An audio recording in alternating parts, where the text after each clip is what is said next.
মানুষ উৎকৃষ্ট মর্যাদার অধিকারী হয় ঈমান এবং আমলের দ্বারা, আর পশুর চেয়েও নিকৃষ্ট হইয়া যায় বেঈমানি এবং বদ আমলের কারণে। তো ঈমান এবং নেক আমল এই দুইটা জিনিস হইল মানুষের আল্লাহর দেওয়া মর্যাদাটাকে ধইরা রাখার একমাত্র ব্যবস্থা। কেউ যদি ঈমান হারাইয়া ফেলে, নেক আমল ছেড়ে দেয়, তাহলে আল্লাহ তাকে যে মর্যাদা দান করেছেন সেই মর্যাদার আসনে সে থাকতে পারে না। মর্যাদার আসন থেকে বিচ্যুত হয় জীব জন্তুর থেকেও আরো নিকৃষ্টতম স্তরে পৌঁছে যায়। বুঝে থাকলে একটু দয়া করে বলেন তো, কোন দুইটা জিনিস মানুষের মর্যাদা ধইরা রাখার ব্যবস্থা? ঈমান এবং আমল। তাই আজকে আমি আপনাদেরকে ঈমান এবং আমল সম্পর্কে কিছু কথা বলার জন্য পবিত্র কোরআনের এক আয়াতের একটি অংশ এবং হযরত রাসূল করিম সাল্লাল্লাহু আলাইহি ওয়াসাল্লামের একটি সংক্ষিপ্ত হাদিস তিলাওয়াত করেছি। প্রথমেই আমরা বোঝার চেষ্টা করি ঈমান কোন জিনিসের নাম, ঈমান কাকে বলে। আমার মনে হয় আপনারা এখানে মসজিদ প্রতিষ্ঠা করার পর সর্বপ্রথম যে বার্ষিক সম্মেলনটা করেছিলেন, ওই সম্মেলনে আমি বিস্তারিতভাবে আলোচনা করেছি ঈমান কাকে বলে এই প্রশ্নের জবাবে। ওই দিন যারা ছিলেন না অথবা থাকলেও যাদের মনে নাই, তাদের জন্য আজকে আবারও নতুন ভাবে বলছি ঈমান কোন জিনিসের নাম, যে ঈমানটা আমি ধইরা রাখতে পারলে আল্লাহর দেওয়া শ্রেষ্ঠ মর্যাদা আমার বাকি থাকবে, বহাল থাকবে। যে ঈমান আমি ধইরা রাখতে না পারলে, যে নেক আমল আমি ধইরা রাখতে না পারলে আল্লাহর দেওয়া মর্যাদা রক্ষা করা সম্ভব হবে না। এই ঈমান এবং আমল কাকে বলে বুঝার জন্য প্রথমে আমি আপনাদের সামনে তুলে ধরতে চাই ঈমান কোন জিনিসের নাম। প্রথম বার্ষিক সভায় যারা ছিলেন তাদের মধ্যে যদি কারো মনে থাকে, তাহলে একটু দয়া করে বলতে পারেন কেউ যে ঈমান কাকে বলে। যদি কারো মনে না থাকে তাহলে আমি আবার বলবো ইনশাআল্লাহ। আমি বলেছিলাম ঈমানে মুফাসসাল নামের একটা কলেমা আছে। আমানতু বিল্লাহি ওয়া মালাইকাতিহি ওয়া কুতুবিহি ওয়া রুসুলিহি ওয়াল ইয়াউমিল আখিরি ওয়াল কদরি খাইরিহি ওয়া শাররিহি মিনাল্লাহি তাআলা ওয়াল বাসি বাদাল মাউত। এর অর্থ হলো আমি আল্লাহর উপর বিশ্বাস স্থাপন করলাম, আমি আল্লাহকে বিশ্বাস করলাম, আমি আল্লাহর ফিরিস্তাগণকে বিশ্বাস করলাম, আমি বিশ্বাস করলাম আল্লাহর নাজিল করা কিতাব, আসমানি কিতাব কুরআন বিশ্বাস করলাম, আর আমি বিশ্বাস করলাম নবী রাসূলগণকে, আর বিশ্বাস করলাম আমি তকদীর, আর বিশ্বাস করলাম পরকাল। আল্লাহ বিশ্বাস, ফিরিস্তা বিশ্বাস, কুরআন বিশ্বাস, নবী রাসূল বিশ্বাস, তকদীর বিশ্বাস, আখিরাত বিশ্বাস। ছয়টা কথা বিশ্বাস করার নাম ঈমান। ৫-৬ বছর আগেও একবার আপনাদেরকে বলেছি, আজকে আবারও বললাম। কারণ ঈমান কাকে বলে এইটাই যদি আমরা জানি না অথবা মনে রাখি না, তাহলে আমার নিজের ঈমান আছে কি নাই আমি বুঝবো কিভাবে? আতর কারে কয় যদি চিনি না, তাইলে আমার কাছে আতর আছে না নাই সেটা বুঝবো কিভাবে? দুধ কারে কয় যদি চিনি না, তাহলে আমার কাছে দুধ আছে কি নাই বুঝবো কিভাবে? বুঝে থাকলে বলুন তো আমার ঈমান আছে না নাই, এটা বুঝার জন্য ঈমান কারে কারে কয় জানা দরকার কিনা। ছয়টা জিনিস বিশ্বাস করার নাম ঈমান। কটা জিনিস? ছয়টা। ছয়টা জিনিস বিশ্বাস করার নাম ঈমান। এই ছয় জিনিস আছে একটা কলেমার মধ্যে, কলেমাটার নাম ঈমানে মুফাসসাল।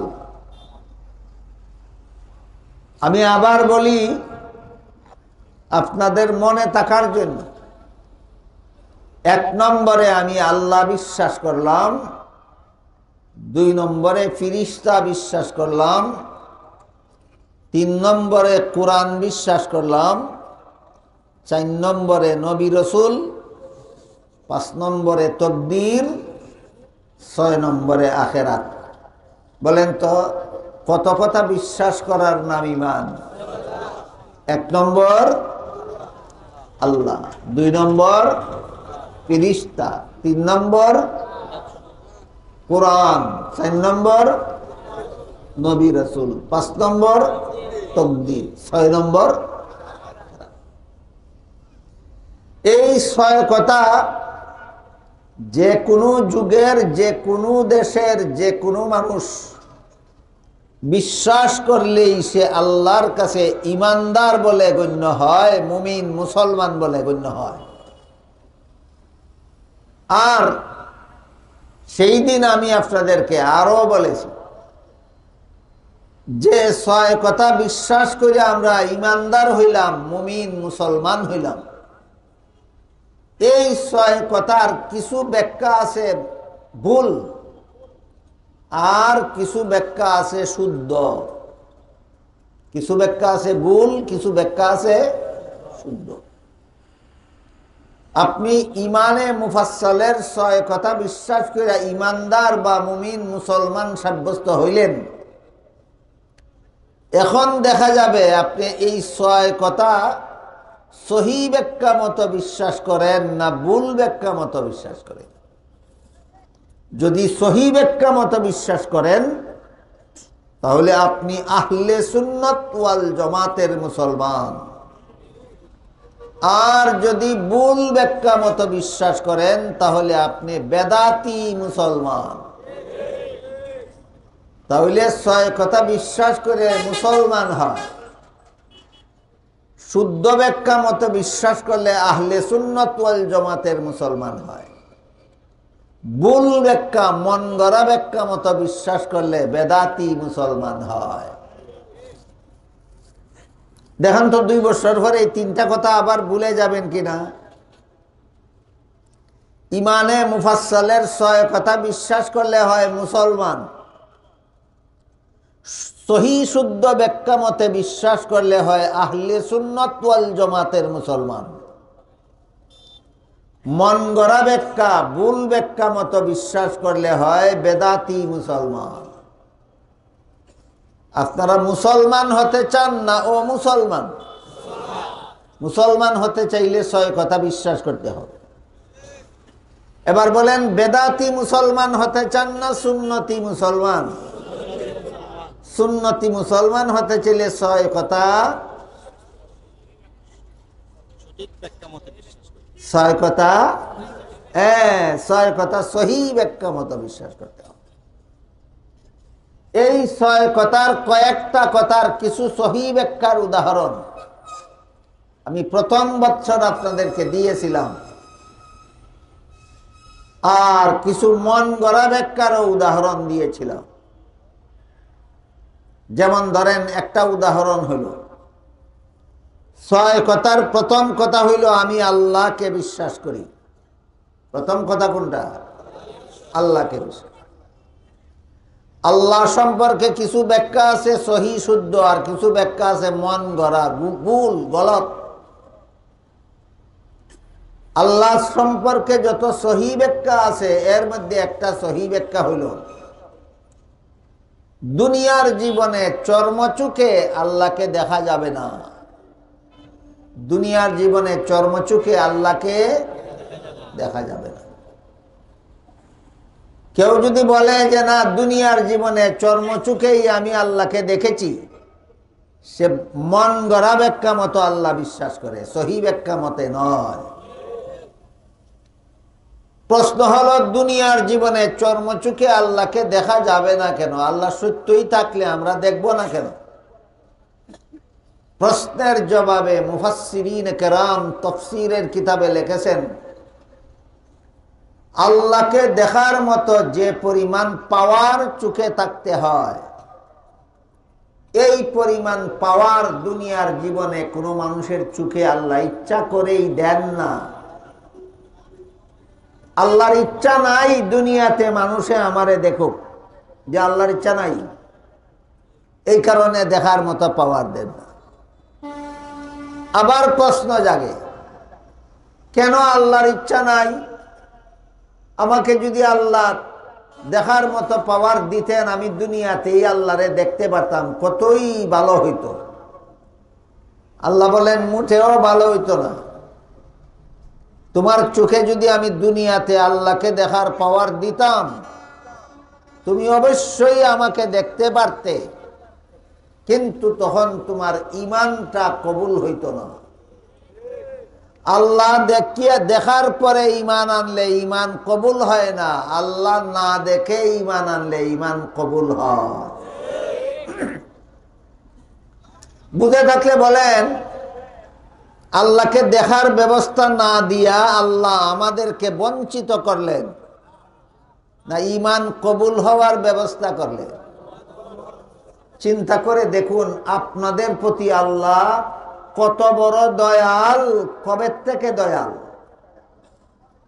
আপনাকে সৃষ্টি করার আগের থেকে আল্লাহ আপনার উপর দয়াল। আপনার মায়ের গর্ভে যখন আল্লাহ আপনার বাবার ঔরসে জন্ম দিয়া পাঠাইছেন, যখন মায়ের গর্ভে আপনার দেহ গঠন হয়েছে, আপনারে দুইটা চক্ষু আল্লাহ দান করছে, তখন ওই চোখটার মধ্যে আল্লাহ দেখার যোগ্যতা দিছে না। কেন দিছে না? আপনাকে বঞ্চিত করার জন্য না, আপনার ঈমানটা গ্রহণযোগ্য করার জন্য। এই কাজটা আপনার জন্ম দেওয়ার সময় আল্লাহ করছে, আপনার ঈমানটা গ্রহণযোগ্য করার জন্য। তখন কি আপনি আল্লাহর কাছে দোয়া করছিলেন, আল্লাহ আমার ঈমানটা গ্রহণযোগ্য করার হওয়ার ব্যবস্থা করো? আপনি চাইয়া আনছেন এইটা, না চাওয়ায়, না চাওয়া সত্ত্বেও আল্লাহ আপনাকে জন্ম দিবার সময় আল্লাহকে দেখার মতো পাওয়ার চোখে দিছেন না, যেন আপনার ঈমানটা আল্লাহর কাছে গ্রহণযোগ্য হয়। তাহলে আল্লাহকে আমরা কোন ব্যাখ্যা মতো বিশ্বাস করব? দুনিয়াতে দেখা যাবে এই ব্যাখ্যা মতো, না দুনিয়াতে দেখা যাবে না সেই ব্যাখ্যা মতো? হ্যাঁ, দুনিয়াতে দেখা যাবে না সেই ব্যাখ্যা মতো। এই কথা না জানার কারণে বর্তমান মুসলমান সমাজের অনেক বড় বড় শিক্ষিত পণ্ডিত মুসলমানেরা মুরতাদ হয়ে যাচ্ছে, নাস্তিক হয়ে যাচ্ছে, বলে আল্লাহ থাকলে দেখি না কেন? আপনারা কি বুঝলেন? আল্লাহ থাকা সত্ত্বেও দেখি না কেন, তার পিছনে কোনো কারণ আছে কিনা? এই কারণটা যদি আপনাদের জানা থাকে, আপনারা কোনোদিন নাস্তিক মুরতাদ বেঈমানদের খপ্পরে পড়বেন না। ঈমান হেফাজতে থাকবে। ঈমান কিসে থাকবে? ঈমান হেফাজতে থাকবে। নিজেদের ঈমান হেফাজতের জন্য এই কথাগুলি জানা এবং মনে রাখা সমস্ত মুসলমানদের জন্য দরকার। ঠিক তেমনি ভাবে আল্লাহ পাক রব্বুল আলামিনের ব্যাপারে কতগুলি ব্যাখ্যা আছে শুদ্ধ, কতগুলি ব্যাখ্যা আছে ভুল। কতগুলি ভুল ব্যাখ্যা এমন আছে যে ব্যাখ্যার কারণে শুধু বেদাতি হয় না, বরং বেঈমানও হইয়া যায়। আল্লাহ সম্পর্কে কিছু ব্যাখ্যা এমন আছে যে ব্যাখ্যার কারণে বেঈমানও হইয়া যায়। এটা কি রকম ব্যাখ্যা? যদি ব্যাখ্যা করে এইভাবে যে আমাদের চেহারার মতো আল্লাহর একটা চেহারা আছে, ঈমান থাকবে না। যদি আল্লাহ সম্পর্কে ব্যাখ্যা করে আমাদের হাতের মতো 5 আঙ্গুলওয়ালা একটা হাত আছে আল্লাহ, ঈমান থাকবে না। যদি ব্যাখ্যা করে আমাদের পায়ের মতো আল্লাহর পা আছে, তাইলে ঈমান থাকবে না। কারণ এটা এমন ভুল ব্যাখ্যা, যে ভুল ব্যাখ্যার কারণে ঈমানই নষ্ট হইয়া যায়। আল্লাহর মুখ আছে, আল্লাহর হাত আছে, আল্লাহর পাও আছে, আল্লাহর চক্ষু আছে, আল্লাহর কান আছে। আমাদের চোখের মতো, আমাদের মুখের মতো, আমাদের কানের মতো বিশ্বাস করলে ঈমান থাকে না। এটা আল্লাহ সম্পর্কে এমন ব্যাখ্যা, যে ব্যাখ্যার কারণে ঈমানই ধ্বংস হইয়া যায়। ঈমান ধ্বংসকারী আকীদা বিশ্বাসের মধ্যে আরেক প্রকার আকীদা বিশ্বাস আছে, এগুলির দ্বারা ঈমান ধ্বংস হইয়া যায়। এগুলি কি? আল্লাহ পাক রব্বুল আলামিন সূরা ইউসুফের 106 নম্বর আয়াতে বলেন, ওয়ামা ইউমিনু আকসারুহুম বিল্লাহি ইল্লা ওয়া হুম মুশরিকুন। যারা যারা বিশ্বাস করে আল্লাহ আছেন, এদের অধিকাংশরা মুশরিক। অধিকাংশরা মুশরিক। মুশরিক কারে কয়? যে আল্লাহর সাথে শরীকদার সাব্যস্ত করে, তারে কয় মুশরিক। আল্লাহর সাথে যে অন্যকে শরীকদার সাব্যস্ত করে, তার নাম কোরআনের ভাষায় মুশরিক। যারা বলে আল্লাহ আছে, এদের অধিকাংশরা মুশরিক। তাহলে মুমিন কারা? যারা কয় আল্লাহ নাই, এরা মুমিন। এরা তো নাস্তিক। যারা বলে আল্লাহ নাই, এরা নাস্তিক। আর যারা বলে আল্লাহ আছে, এদের অধিকাংশরা মুশরিক। তাহলে মুমিন কে? মুমিন হইল যারা বলে আল্লাহ আছে লা শরীক। আল্লাহ আছে লা শরীক। আল্লাহকে লা শরীক মানে অতি কম মুসলমান। আল্লাহর সাথে শরীকদার মানায় অনেক মানুষ, যারা বিশ্বাস করে আল্লাহ আছে, কিন্তু আল্লাহর সাথে শরীকদার বানাইয়া বিশ্বাস করে। যেমন একটা ঘটনা আপনাদের শোনাই। আজ থেকে প্রায় ১৫০০ বছর আগে, যখন মুহাম্মদুর রাসূলুল্লাহ সাল্লাল্লাহু আলাইহি ওয়াসাল্লাম আরবের সমাজের মানুষে দাওয়াত দিতেছিলেন লা ইলাহা ইল্লাল্লাহ। রাসূল দাওয়াত দিলেন, ইয়া আইয়ুহান নাস কুলু লা ইলাহা ইল্লাল্লাহু তুফলিহু। এ সমাজের মানুষেরা, তোমরা লা ইলাহা ইল্লাল্লাহ স্বীকার করো, তোমাদের জীবন সফল হয়ে যাবে। তখন ৩ দল মানুষে একটা প্রশ্ন করলো রাসূলকে। আমাদের রাসূলকে প্রশ্ন করলো ৩ দলে। প্রশ্নকারী দল হইল ৩টা, প্রশ্ন একটাও। কত দলে প্রশ্ন করলো? ৩ দলে। কত প্রশ্ন? এক প্রশ্ন। কি প্রশ্ন? প্রশ্ন হইল, তোমার জন্মের আগের থেকেই আমরা আল্লাহকে আল্লাহ আল্লাহ নামে ডাকি। এর মানে হইল আল্লাহর উপর আমাদের বিশ্বাস আছে। বলেন, যে আল্লাহ আছে বিশ্বাস করে না, এ কি আল্লাহরে আল্লাহ নামে ডাকে? ডাকে না। তোমার জন্মের আগের থেকেই আমরা আল্লাহকে আল্লাহ নামে ডাকি, এর মানে হইল আমরা আল্লাহকে বিশ্বাস করি। তুমি আবার লা ইলাহা ইল্লাল্লাহর দাওয়াত দিয়া কোন আল্লাহ আমাদেরকে শিখাইতে চাও? এই প্রশ্নটা ৩ দল মানুষে আমাদের নবীকে করলো। কত দল? ৩ দলের মধ্যে এক দল ছিল মক্কার মূর্তি পূজারীরা, আরেক দল ছিল মদিনার ইহুদিরা, আরেক দল ছিল অন্যান্য এলাকার খ্রিস্টানেরা। ৩ দলের নাম ইয়াদ থাকবো নি আপনারা? মক্কার মূর্তি পূজারীরাও এই প্রশ্ন করলো, মদিনার ইহুদিরাও এই প্রশ্নই করলো, অন্যান্য এলাকার খ্রিস্টানেরাও একই প্রশ্ন করলো যে, ও মুহাম্মদ, তোমার জন্মের আগের থেকেই আমরা আল্লাহকে আল্লাহ নামে ডাকি, এর মানে হইল আল্লাহ আছেন, আমরা বিশ্বাস করি। তুমি লা ইলাহা ইল্লাল্লাহর মাধ্যমে আবার কোন আল্লাহর দাওয়াত দিতে চাও? আল্লাহ পাক রব্বুল আলামিন ৩ দলের এক প্রশ্নের জবাবে কুরআন শরীফের ছোট্ট একটা সূরা নাজিল করলেন। সূরাটার নাম সূরায়ে ইখলাস। আলেমগণের কাছে এই সূরাটার পরিচিত নাম হইল ইখলাস। যারা আলেম না তারা এই সূরা চিনেন কুল হু আল্লাহ সূরা কইলে চিনেন। কুল হু আল্লাহ সূরা চিনেন কি না আপনারা সকলে? এই কুল হু আল্লাহ সূরা আল্লাহ নাজিল করছেন রাসূলের কাছে 3 দলের এই প্রশ্নের জবাবে। নাজিল করে আল্লাহ বলেন কুল, কুল অর্থ বলুন, তাদের প্রশ্নের জবাবে আপনি বলুন হুয়াল্লাহু আহাদ। তোমরা প্রশ্ন করছো আমি কোন আল্লাহর দাওয়াত দেই? আমি ওই আল্লাহর দাওয়াত দেই যিনি একজন। কজন? একজন। আর তোমরা যে 3 দলে প্রশ্ন করছো, 3 দলের মধ্যে এক দলের খুদা 2 জন, এক দলের খুদা 3 জন, এক দলের খুদা অনেকজন। 2 জন কোন দলের খুদা? ইহুদিরা।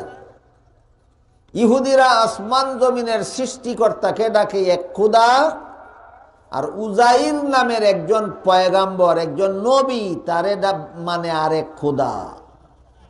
বুঝে থাকতে বলেন ইহুদিদের খুদা কয়জন? 2 জন। খ্রিস্টানদের খুদা 3 জন। তারা আসমান জমিনের সৃষ্টিকর্তাকে বলে এক খুদা। ই খুদার বউ মরিয়ম 2 নম্বর খুদা, আর 2 খুদার মিলনে সন্তান জন্ম হয়েছে ঈসা 3 নম্বর খুদা। বলেন খ্রিস্টানেরা মানে কত খুদা? 3 খুদা। মক্কার মূর্তি পূজারীরা যত খুদা মানে, এদের মধ্যে বড় বড় খুদাগুলি গণলে হয় 360 জন। বড় বড় খুদা গণলে হয় 360 জন, আর ছোট বড় সকল খুদা মিলাইয়া গণলে হয় 33 কোটি। কত? 33 কোটি। এক দলে মানো 2 খুদা, এক দলে মানো 3 খুদা, এক দলে মানো 33 কোটি খুদা। আর আমার এই জায়গাও কোন খুদার দাওয়াত দেই? আমি ওই খুদার দাওয়াত দেই যেই খুদা একজন। আমাদের খুদা একজন, তোমাদের এক দলের খুদা 2 জন, আর এক দলের খুদা 3 জন, আর এক দলের খুদা অনেকজন। আমি 2 খুদার দাওয়াত দেই না, আমি 3 খুদার দাওয়াত দেই না, আমি অনেক খুদার দাওয়াত দেই না, আমি এক খুদার দাওয়াত দেই। কাজেই তোমরার আল্লাহ মানায় আর আমার আল্লাহ মানায় বেশ কম আছে। আল্লাহ সূরা ইখলাস নাযিল করিয়া, কুল হু আল্লাহ সূরা নাযিল করিয়া যে কথাটা বুঝাইলেন, আপনারা বুঝতে পারছেন? বুঝা থাকলে এবার বলেন ইহুদিরা আল্লাহ মানে কিনা? মানে। খ্রিস্টানেরা আল্লাহ মানে কিনা? মানে। মূর্তি পূজারীরা আল্লাহ মানে কিনা? মানে। তাহলে আপনারা আবার কোন আল্লাহ? আপনারা কোন আল্লাহর বান্দা? বেশ কম হয়েছে না? হয়েছে না? হয়েছে। আমরা আল্লাহর সাথে আর কেউরে শরিকদার বানাই না।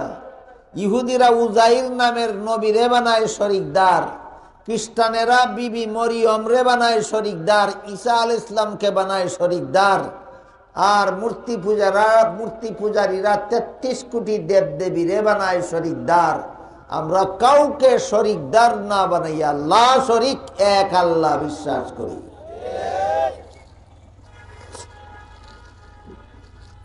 এবার বলেন উজাইর আলাইহিস সালামকে যে ইহুদিরা খুদা মানে, এরা আসমান জমিনের সৃষ্টিকর্তা আল্লাহরেও আল্লাহ মানেনি না? মানে না? মানে। ই আল্লাহ মানা গ্রহণযোগ্য না বাতিল? খ্রিস্টানদের আল্লাহ মানা গ্রহণযোগ্য না বাতিল? মূর্তি পূজারীদের আল্লাহ মানা গ্রহণযোগ্য না বাতিল? কারণ তোমরা আল্লাহ শরিক আল্লাহ মানো না, তোমরা কাউকে না কাউকে শরিকদার বানাইয়া আল্লাহ মানো। এইরকম ভাবে যারা আল্লাহর সাথে শরিকদার বানায়, আল্লাহ বলেন মাই ইউশরিক বিল্লাহি ফাকাদ হাররামা আলাইহিল জান্নাহ। আল্লাহর সাথে যারা শরিকদার বানায় তাদের জন্য আল্লাহর জান্নাত চিরকালের জন্য হারাম। কতদিনের জন্য আল্লাহর জান্নাত হারাম? চিরকালের জন্য আল্লাহর জান্নাত হারাম। তাহলে আল্লাহর উপরে ঈমান আনলেই জান্নাত পাওয়া যায় না? ঈমান শিরিক মুক্ত ঈমান হতে হবে? শিরিক মুক্ত ঈমান। আমলের আলোচনায় আজকে যাইতে পারবো কিনা জানি না, আগে ভাগে বলে রাখি। নেক আমল, নামাজ, রোজা, ইবাদত, বন্দেগী, এইগুলি হইল নেক আমল। আল্লাহ যে কাজের জন্য আমাদেরকে দুনিয়াতে পাঠাইছেন, ঈমান আর আমল, যে কারণে আমাদেরকে সৃষ্টির শ্রেষ্ঠ মর্যাদা দিয়েছেন, এগুলি হইল ঈমান আর আমল। ঈমানটা কেমন হওয়া লাগবে? শিরিক মুক্ত। আর আমলটা কেমন হওয়া লাগবে? বিদাত মুক্ত। শিরিক মুক্ত ঈমান আর বেদাত মুক্ত আমল শ্রেষ্ঠ আল্লাহর দেওয়া শ্রেষ্ঠ মর্যাদা ধরে রাখার জন্য শর্ত। যারা ঈমান আনে না, এরাও আল্লাহর দেওয়া মর্যাদা ধরে রাখতে পারে না। যারা ঈমান আনে কিন্তু শিরিক মুক্ত না, এরা আল্লাহর দেওয়া মর্যাদা ধরে রাখতে পারে না। যারা আমল করে না, এরাও আল্লাহর দেওয়া মর্যাদা ধরে রাখতে পারে না। যারা আমল করে কিন্তু বেদাত মুক্ত না, এদের আমলের দ্বারাও আল্লাহর দেওয়া মর্যাদা ধরে রাখতে পারে না।